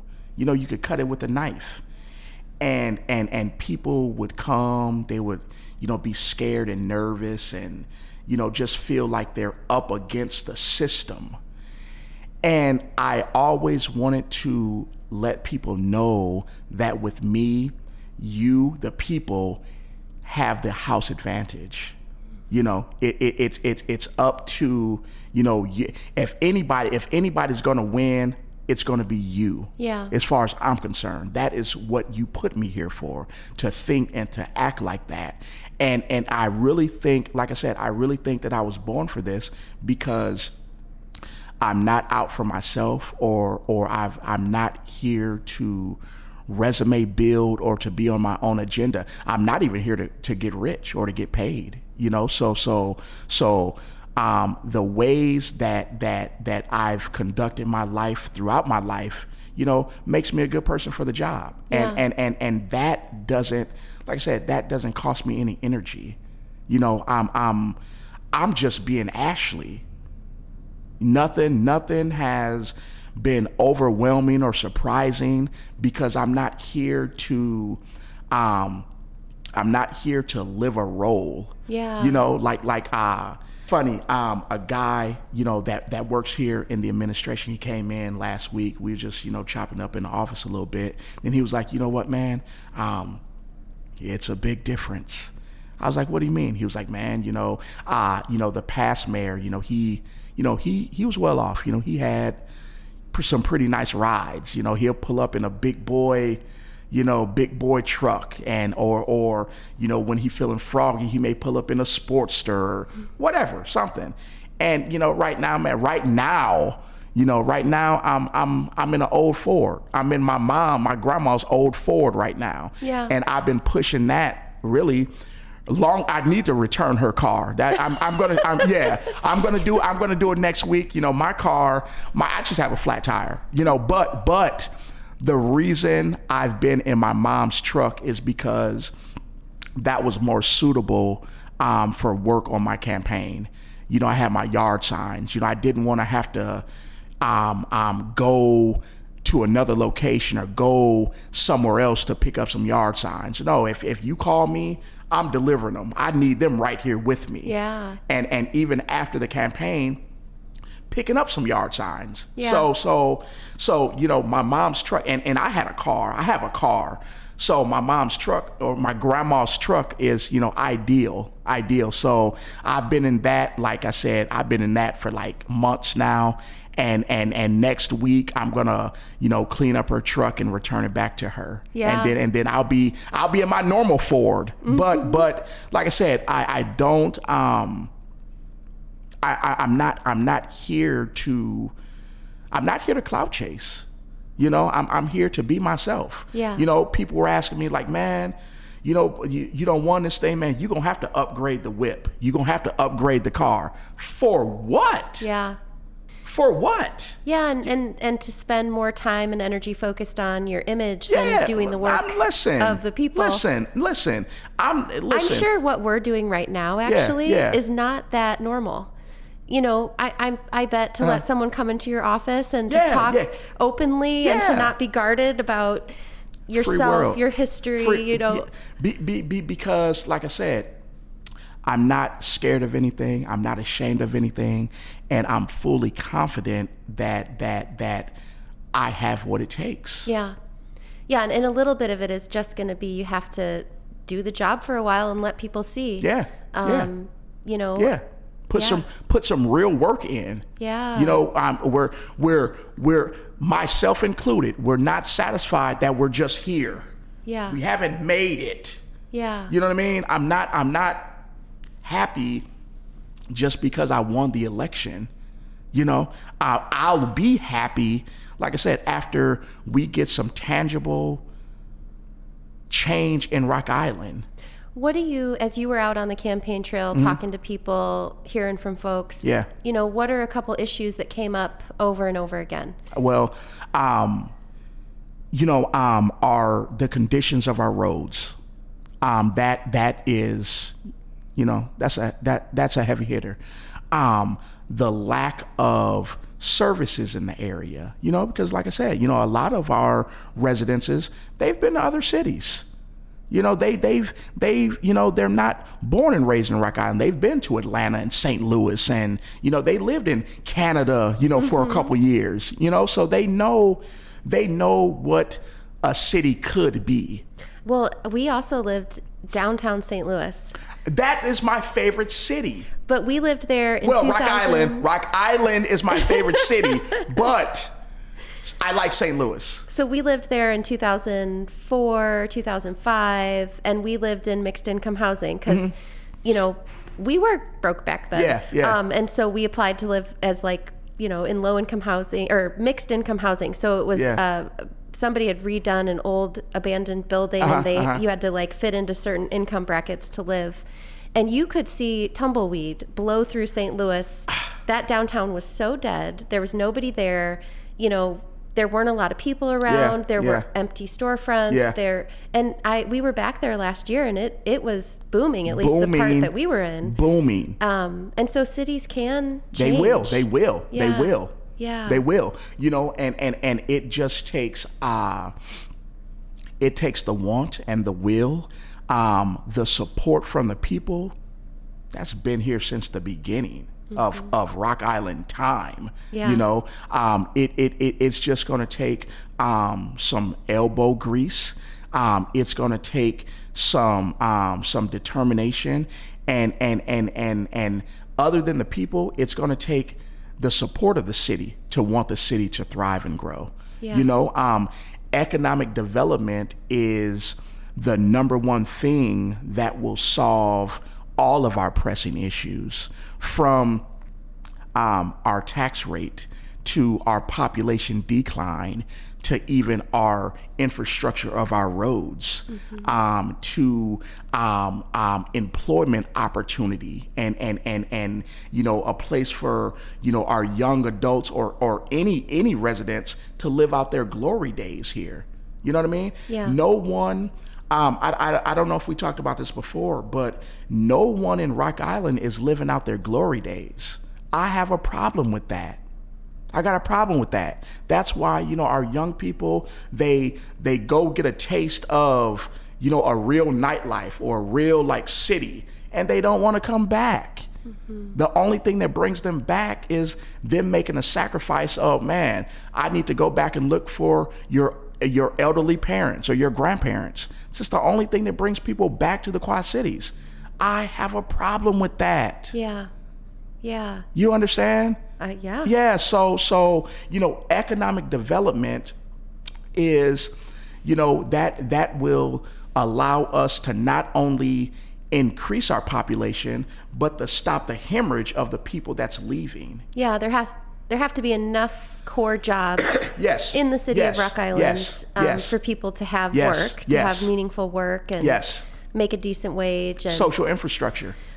When I was talking to Don Wooten last week, he's Okay. 96, so he's lived in Rock Island since he was 17. Yeah. And He's a legend. He's a legend. Yeah. But he said that in the heyday of Rock Island, like when we were in high school, and Yeah. it was You Making My Weekend. Yes, and, yes. all that stuff. Yes. He said the city also ran super efficiently. So he said, we don't have as many businesses Yeah. as some of the other areas. Yeah. We're also landlocked, so we can't really expand outward. We can't. But he said we ran so efficiently Yeah. that we did a lot with what we had. And, so I feel like that has to be a part of the piece of the puzzle too, is just to no doubt make stuff last. No. Whatever we get back in tax revenue to Yeah. stretch our dollar. Yeah. And to make the proper decision, and I'm not going to get, controversial with anything, but I will bring this up. When we look at the old Walmart area, us getting into, that deal. When we look at the Mylan Bottoms situation, a lot of people that are against the development, they say, hey, the Turtles, the Eagles, hey, we need to respect this. We need to keep this like this. But the people that are against, or the people that are for the development, they say the number one thing they say is, hey, we need the money. We need the tax revenues. Yeah. True. We're kind of still carrying I don't know the whole situation, but whatever happened on 11th Street, we're kind of carrying a huge debt burden from that. Huge debt. That limits what we can do with our tax dollars. Exactly. And that is why our infrastructure is so poor right now. And the right proportion of our proceeds isn't being reinvested back into our infrastructure because we're paying debts elsewhere, Yeah. So when you look at it on those terms, we want to get to the point of being off of desperation. When people want a development strictly because, hey, we need the money. We're desperate here, folks. Yeah. We're not even weighing out any real options here. We just know we need the money. So going through a desert, let's say, we're thirsty. We need some water. Well, realistically, as desperate as we are, we'll take any liquid, whether it's water or not. Yeah. You understand what I'm saying? Yeah. And as a city, we want to get to where we're not so desperate because, this is a big, cruel world. We won't only, if we continue the way we have been, we won't be attracting developers. We will be attracting opportunists. Yes. You understand what I'm saying? So that is why economic development is so important to get us in a respectable position as a city to where we can afford to make the decision we want to make, other than we need the money, or other than, whether you're for or against it. I just don't like the situation to where we have to go here or have to go there. That's my job into repositioning ourselves to where we don't, we can wait out for some water if we want to. Yeah. Like, hey, man, like, hey. And I think that's something everybody can relate to. You sit around your own table, you make decisions about either we got to make more money or we have to cut our expenses or we've got to do both. And at that kitchen table, you wouldn't want to be in a position to where you have to do what you got to do. Yeah. Like, hey, man, listen, Junior and little Annika, they're just not going to play soccer this year. Mm-hmm. You understand what I'm saying? Absolutely. And you'll be like, dang, like, hey, we have to because we need the money. No, we need to do better to where if little Annika doesn't play soccer, it's because she doesn't want to. Yeah. Not because we're doing what we have to do. And I think what's interesting to me, or what I'm thinking about, is you talked about attachment with your family. Mm-hmm. And obviously, like, our parents have shaped us, and how almost like the city is kind of an attachment figure. Yeah. You know, a mayor is a communicator. Not that your mayor is like your parent or anything, but in a society, in a city, someone that you look to help take care of you. Yes. You know, and our cities are limited in what they can do, just as a parent might be limited in what they can do for their child. Yeah. But when there's a strong attachment, when there's an attachment built on trust, transparency, openness, dialogue. You're talking my language now. Yeah. That's my love language now. Yeah. For the city. Yeah. Yeah, that you can even tell someone, you can't play soccer this year, and it devastates me. And here's why. Yeah. And here's the plan. Yeah. So that, you know, the next generation of our kids, everybody's playing soccer. Everybody. Because we're kind of in a build back period. We are.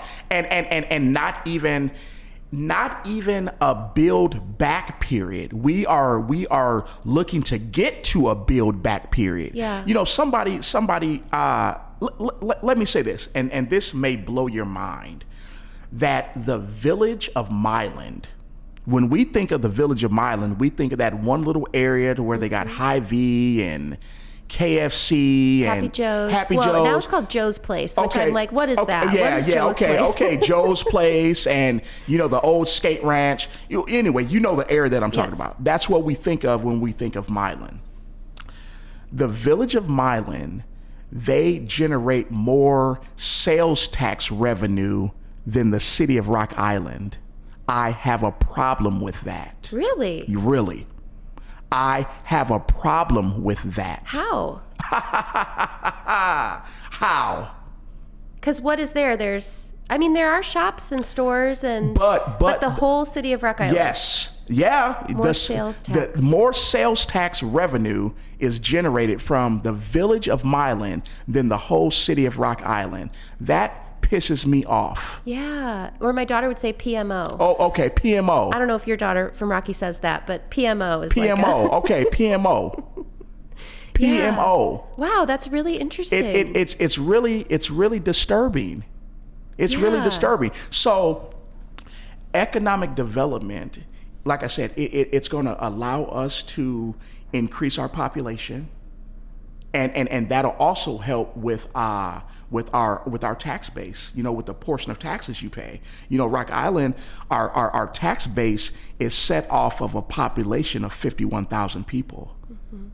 Right. And we only have 38? No, 36. 36. So we're down roughly 15,000 people that were helping out with that bill. Yeah. So we don't want to get into a situation to where the city continues to collapse on its residences. Yeah. Like, hey, man, we're not doing no work. We just got to get extra from you. No, we need to start doing work here. Right. Economic development. Yeah. You understand what I'm saying? Mm-hmm. So this is, like I said, you know, that's one area that's been identified as the common denominator for all of our pressing issues, from the lack of money for our roads, like I said, to our population, to the lack of services, the lack of opportunity here, you name it. Mm-hmm. You name it. It all boils down to economic development here. Yeah. You know, our main corridor, our busiest street in Rock Island, Black Hawk Road. You know, That's our busiest street? that's our busiest street, Black Hawk Interesting. Road. Okay. Black Hawk Road.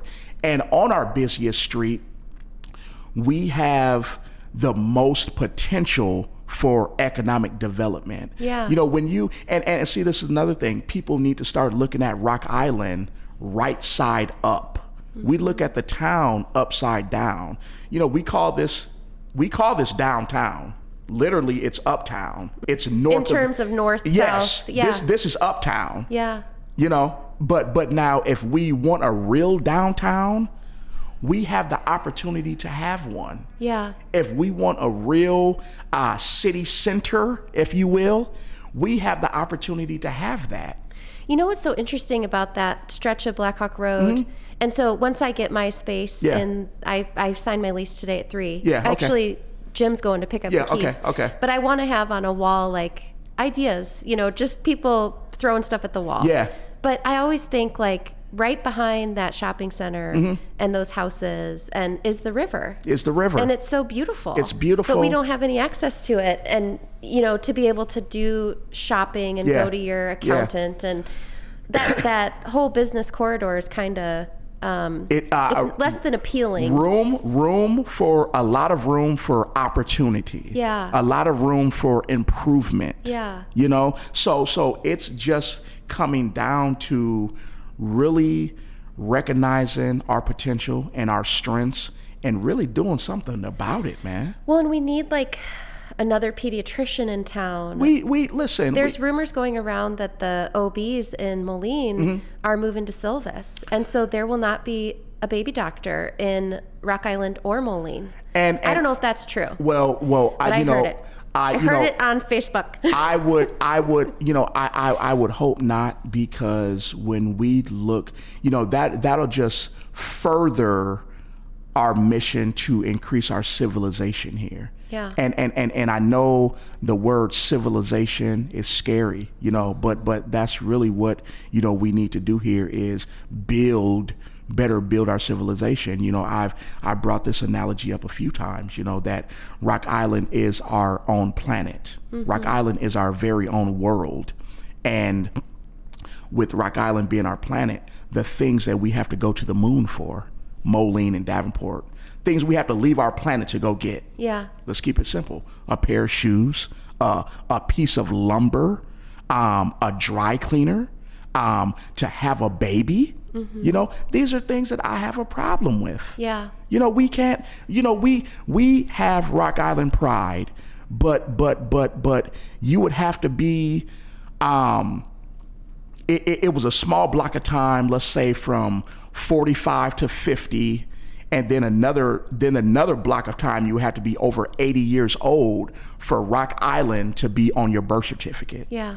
So how can we build a city, a proud city, to where all you can do is die here? Yeah. We can't reproduce here. Yeah. No one from Rock Island has Rock Island on their birth certificate. Yeah. I have a problem with that. Yeah. I'm a prideful son. I was also for one of my t-shirt ideas, because I'm you know, thinking about all these t-shirt ideas, but I can't say born and raised in Rock Island. I can only say raised. Exactly. And so we like I said, it's like you need an asterisk after the born. I bleed Rock Island, but I was born in Moline. Yeah.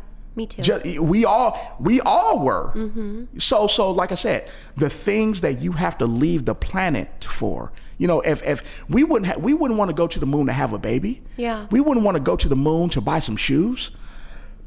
Those are things that we want right here on our planet. So that's what I'm saying. We need to think about it like that when we're building our civilization. And do you think Rock Islanders could become so unified that we could be like, what service do we need here? Yes. I mean, we should have a little bowling alley. We should have, you know. And that. But then you'd need everyone in Rock Island to agree. Like, I promise that. Because when I was growing up, we never went to Davenport. Never. We did everything on the Illinois side. Never. And so I think people go outside of Rock Island to consume. Yeah. And how do we keep, you know, I mean, we sound like Rock Island first or kind of like, but how do you get a city to love itself so much that it figures out what it needs and kind of grows that here. And I love watching all the kids come out of Rocky, but I'm just like, we need more builders, like people who know how to build a house, and we need more kids learning how to preserve old homes and help old people with their lawns, and also like starting little restaurants, or we don't need big box stuff. Small business can. But we also need people with money to spend at the restaurants and to spend on their homes, because we need to bring employers. We need it all. We need it all. And that is, like I said, that is getting back to one of the roles and the functions of a mayor, somebody to look at things even off paper, even on paper, even biblically, if you will, big picture, if you will. Just look at things in a lot of different ways and work towards that. Work towards building a civilization. We're not here just to survive. We're not here just to increase taxes or to have it be us, them. We're not here for that. We're here, like I said, to get better. I feel like they need a class at Rocky. Maybe it would be an elective, but where you're like having kids, because this is what really wealthy kids get to do in private schools across the country. They just get to come together and like talk and come up with ideas, and everybody gets an A. In the fanciest schools. They need a class at Rocky that's just like, look at Rock Island, how do we make it better? And then they let those kids do that project and get credit for it, and become the leaders of the civilizations of tomorrow, which in this country are going to be people speaking all sorts of different languages, people having all sorts of different resources. I mean, we're the world. I love Rock Island. That's why we live here. That's why we didn't move to a different city, because I want my kids to know, like, if you want to be in this world, you got to be in this world. And you need to figure out how to be in this world. No doubt. And so I feel like Rocky needs like a class that's like, okay, kids. And what do we do? Because they're smart. They know how to use technology. They're very innovative. They're innovative, but we have smart. them we're not caught up. Like, we just have them learning how to do the things of yesterday and sit still and punch a clock and take a test. And so I feel like they just need like a couple creative classes. Let's go approach the superintendent and the new principal and talk to them about it. Really. Like, some of their classwork should be around city leadership. How do you lead your city? How do you make things better in your community? How do you apply yourself to your community if you really want to? Because I feel like in some ways too, with the debt at the national level and the way things are going, like, no one's coming to save us. No. There's not some big influx of federal dollars or COVID money might have been the end of that. And I am fully aware of that. I'm not here. I'm not here looking for a savior. And knowing I'm not a savior. Knowing, like I said, it's going to take all of us to move forward. And we don't even have to be together, but it's going to take all of us to move forward. 100%. 100%. 100%. And like I said, that is the job of a mayor, to represent the people, to have the people's best interests at heart. To inspire. To organize. To connect. I think part of it is pulling in people who haven't maybe always been involved or felt like they could be involved. Like, just to sit in this office, people are telling you, like, well, you got to get a different car. Like, man, I know you're going to upgrade. I know you're going to upgrade. No, you're good enough just as you are right now to be involved in your city. Man, I'm the same OG, man. You know what I mean? So and like I said, I'm proud of that. I'm proud of that. Even my schedule, if one is not careful, my schedule will turn me into a politician. You met Colleen. There's a couple people in the administration where they can add things onto my calendar. And then I told them, I'm like, hey, all this stuff, it's fine, but I'm not going to do all this dog and pony show stuff. Doing this it will easily turn me into a politician, Yeah. take me away from the people. Like, man, we haven't seen Ashley in months. Ashley's been politicking and dog and ponying and trying to live a life that's not me. I'm not here for that. Just like I told them, my schedule still needs to reflect what got me here. Yeah. That's the people.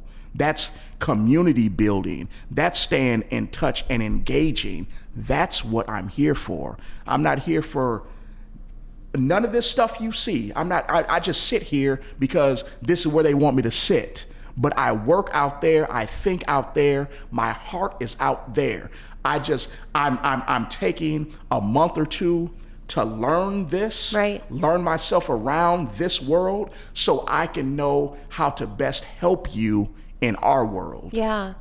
Well, and back to that attachment figure thing. I mean, as you're going out there and you're, you know, like sometimes you have to make a hard decision. You're going to upset people. I mean, I was at the alderperson thing with you the other night when the tornado came through and we had to go down into the basement. But, you know, people were upset about a dog park. Yeah. And it's important. And people love their animals and other people have, and there's like conflict and people are fighting. And I mean, how is that for you? Because I often look at the council members and mayors and I think, God, that would suck. No, to have people kind of upset with you about something all the time. It only sucks when people are scared of other people, when people are scared of the truth, when people are scared to tell people the truth, when people are scared to be transparent. That's the only time you see friction like that. But if you had a legitimate gripe, like, hey, man, the dog park this, the dog park that. And I tell you, I understand that. But the position we are in right now, we have to go this route because it's more economical friendly. It's more in line with us attracting more people to the district. It would be a field of this as opposed to a dog park because our ultimate goal here is to bring people down to the district. You know, people aren't going to come to the district because we have the best dog park in the Quad Cities. Well, and if it's a family-friendly place, people might be afraid of dogs, or they might, everything. You know, who knows? I don't know. So like I said, and it's not like the most important example, but it's just something that now you're in this position where you want to help people, you want their voices to be represented, and you have to like upset people. And it will upset them on the surface level because, you know, we are a spoiled people.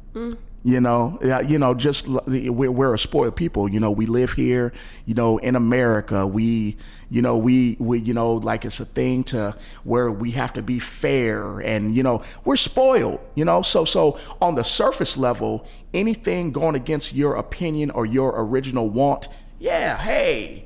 But when you know the reason why someone said something, and you can understand it, that fear, or excuse me, fear is the wrong word, that dislike for the other opinion or the other decision, it won't run as deep. Yeah. It only runs deep when people, like I said, they feel like they're being lied to. Or not heard. Exactly. Even if you're going to disagree. That's the issue here. Yeah. So my approach is I'm going to be transparent and I'm going to be upfront with you. And I'm going to articulate my opinion. And you're going to understand. Like I'm such a therapist at heart, but I feel like sometimes the way we interact with our city can reflect our own stuff we felt in our families or with the people who were authority figures in our lives. Like I had this client once, and I'll make up something about her story, but basically she wanted a certain type of shampoo. Okay. And her parents, you know, were like, you can't have that shampoo. But she saw her brother getting other stuff or something.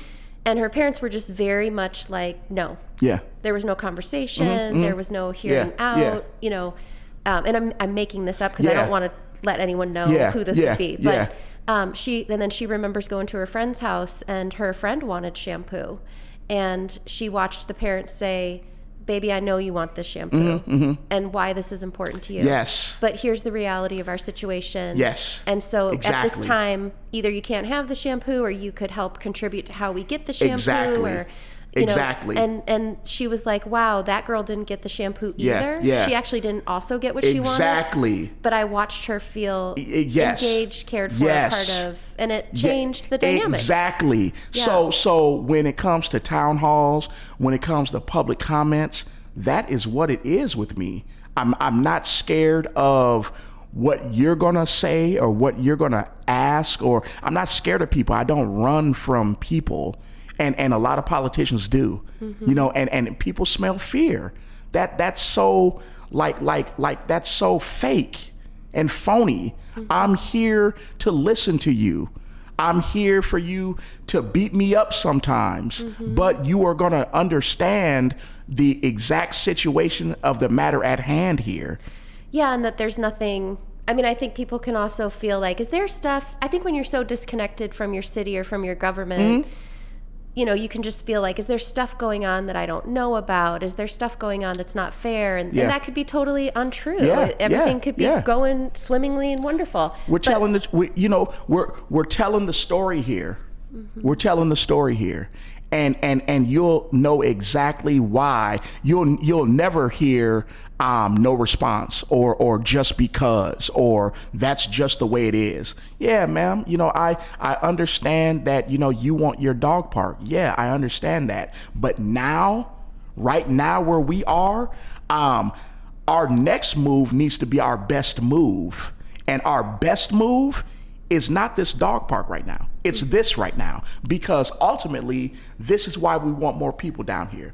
Ultimately, this is why we want the district to thrive, because, and then it'll be explained to them how that will be beneficial to them too. Yeah. Because it would serve someone no purpose to, I'm just bringing up the dog park thing because we're talking about it.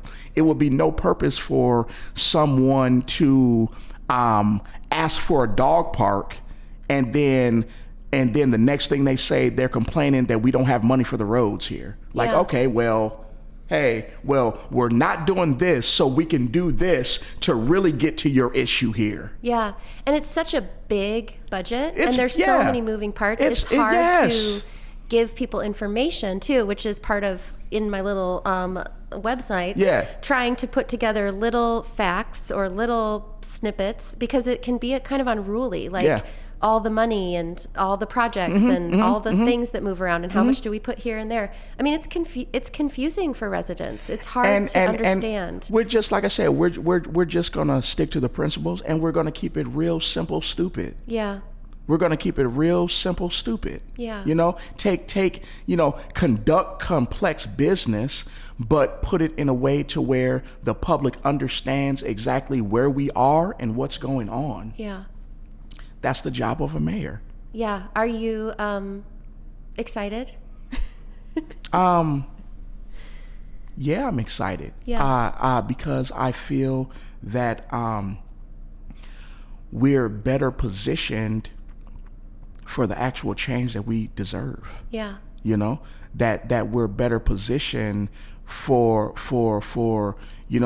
I'll say it again, for things that we deserve. Rock Island has been waiting a long time. You said we're in the bounce back stage. That's we would hope to be in the bounce back stage, because Rock Island went through a depression, when we, like in '85, mid '80s, where we lost a lot of our manufacturing jobs. That hurt Rock Island, that hurt the whole area, and it caused us to go into a depression. Yeah. Right. And typically, when you're in a valley, there's no place to go but up. But Rock Island never did get out of that valley. We went through the other side of it.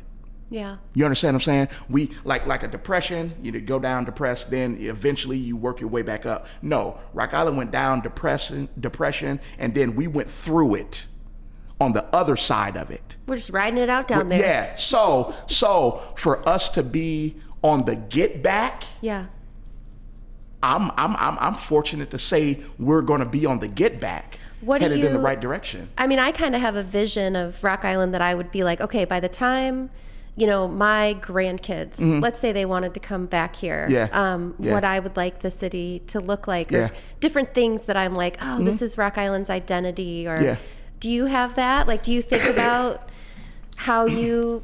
Do you see your role more as visioning it and seeing it, or do you see your role as hearing the vision from the community and shaping it to their likes and dislikes, or do you kind of feel it in yourself of like, this is what I would like this town to be? A little bit of both. I envision Rock Island. I envision our population being over 50,000, right? And just the want to increase our population. If that was our only goal, to increase our population, then that puts us on the mission for a lot of other different things. Social infrastructure. Hey, we want a strong school system here. Hey, we want a good hospital. Hey, we want safe neighborhoods here. Hey, we want job opportunity here. When we just focus on the one thing, it's a lot of things that we would have to do to achieve that. Yeah. So when we are talking about bringing employers here, maybe we've talked about this before, but a lot of people in Rock Island, they say they have a good job, but 9 times out of 10, if you have a good job, you don't work in Rock Island. You understand what I'm saying? So when we can give our citizens here employment opportunity, it's like this. If the average person I knew got paid every Friday, I'm not even talking about a high paying job. I'm talking about like $300, $400, $500 a week. If the average person that we knew got a paycheck, that is the beginning of our economic development. Yeah. It's gonna be them people, them young adults. Hey man, let's put our money together. Let's get this tattoo shop over here. Yeah. Or man, let's open up this barber shop or this studio. Like man, that is economic development. And that is exactly in line with what you said. It's gonna be the mom and pops. We don't have to be big box. We just have to create the opportunity for our residences to be the economic development. Yeah. I don't have to try to save the world. I just need to give you the opportunity to save the world. Yeah, and if Amazon builds their big data center in Davenport, maybe folks decide to come back and live in Rock Island and bring their paychecks back to Rock Island because we have good amenities, or we're a place that's affordable. Now you understand. Now you understand. Yeah. And to create career opportunity for our young people, so we won't go through any brain drain. Yeah. Or any hemorrhage for that matter. Yeah. To where people, like I said, can even live out their glory days. When I see Augustana kids hopping on a party bus, driving through the district of Rock Island, going to Davenport, I have a problem with that. Yeah. Yeah. That POM me. Yeah. PMO. PMO me. Yeah. Yeah. You know what I mean? Yeah. That PMOs me. I have a problem with that. Yeah. So it's a lot of things that some frustrating things brought me here, but frustration didn't bring me here. Anger didn't bring me here. I don't have like a negative like to-do list. I'm not out to get anybody. I'm here to prove myself that I'm going to be authentic Ashley. I'm not here to clout chase. I'm not here to think I made it. I'm not here for none of that. I'm here to fulfill the promises that I made on that campaign trail. I'm here to fulfill the promises I've made when people come into this office. When I look in people's eyes and people talk to me with concern and look up to me for answers, listen, I don't mess around with that. I don't, we got, like when you run a campaign, you put pride on the line. You know what I mean? You put your record on the line. You know what I mean? You may not be undefeated anymore. Like we have kids in the school system. We have to think about them too. Hey, your dad lost, or your dad. We put it all on the line. It's not just me with this thing. We put it all on the line. So when you put everything on the line, that is serious business. Yeah. We're not here to play. Yeah. We're not here to just, like I said, yeah, man, we won. I won. We good now. We made history. Are you kidding me? I would hope you wouldn't think I'm that shallow. You're here to dream, but dream with some momentum, some action, some outcomes. So what makes me happy is really achieving our possibilities. Really, really, really doing, like I said, change that I don't have to tell you about. Change you telling me about. If I got to tell you some stuff that you don't know, like, oh yeah, man, these are all the improvements that we've done, in my first couple years. If I have to tell you and you don't know, man, what am I doing here? Yeah. If you don't notice it, you're gonna feel this. Yeah. You should be telling me stuff I done forgot. Yeah. Like, oh yeah, man, I seen that you guys, got the dog park in there. Oh man, I forgot about that. Yeah, Yeah. That is the mission here. Yeah. I want you to brief me. I don't want to brief you on nothing. You tell me how it is out there. Yeah. You tell me the change. And that, like I said, I'm here for real work, Annika. You want people's lives to be better. Yes. And you want them to be able to tangibly feel it and report back to you that I feel better about the place that I live in. Yeah. This is the change that I feel, I notice. Man, Rock Island is on the map now. Man, I'm telling people, hey, y'all need to move up here to Rock Island. Like, man, I've been down there to Atlanta. It's cool, but man, listen, I'm coming back to Rock Island. Yeah. It's decent up there, man.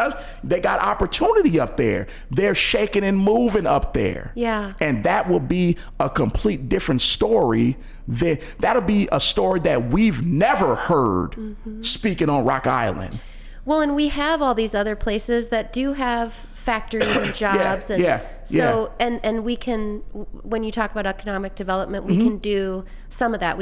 You can work your tail off to try to get a company here but we can do a lot of that. Even if a company didn't come here, we can make Rock Island such a special place to live that someone who has a job in a different city could come here.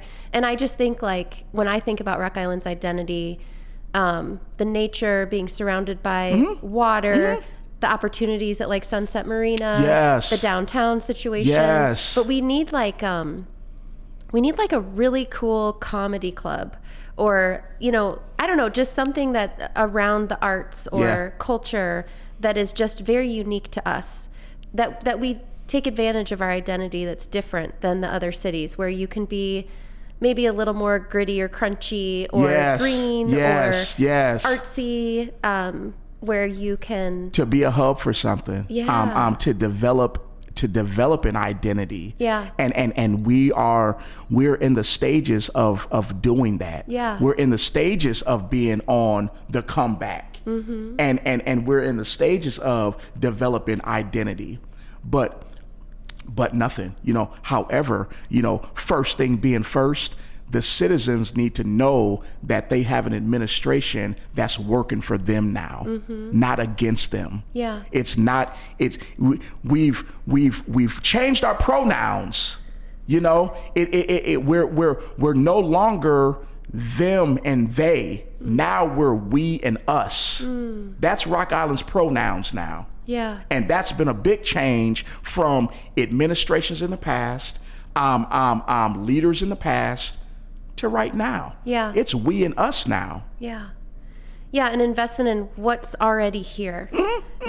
That we have so much talent and potential and opportunity. Yeah. how, and that is a challenge of a lot of little cities across this country, is Yeah. how do you kind of like magic, like make something from nothing. Yeah. You know, when you Yeah. don't have the dollars coming in, when Yeah. you don't have the factories, how do you make something from, it's not nothing, but it's like with less capitalism sticks to rub together. Getting people to remember the last town hall meeting we were at, and someone asked the question, hey, well, how do we, change our image, or how do we, or what can the normal person do? And the answer is simple. To believe in the town, to defend the town, to believe in Rock Island as much as you believe in the people of Rock Island. You know what I mean? Because as we believe, it's a lot of volunteers out here that love people, right? That love people. But Rock Island will move forward along with the people if we love, protect, and respect the town like we do the people of the town. Yeah. You understand what I'm saying? Yeah. Because there's some people out here, like I said, we can go to a food pantry, we can go volunteer our time, we could do all this, we can do all that, loving the people, but still would have nothing good to say about Rock Island. Where are we getting now? Yeah. Nowhere. Yeah. But when we start repping the town, like I said, like we love the people of the town, or like we want to help, then that's how we take the means that we have and make good up out of it. Yeah. Synergy, things that come out of nowhere. Blessings will come, to Rock Island when we start to love Rock Island. Right now, we love the people, but we don't love the city. And that has to change. So through the people, I'm showing my love for the city. Yeah.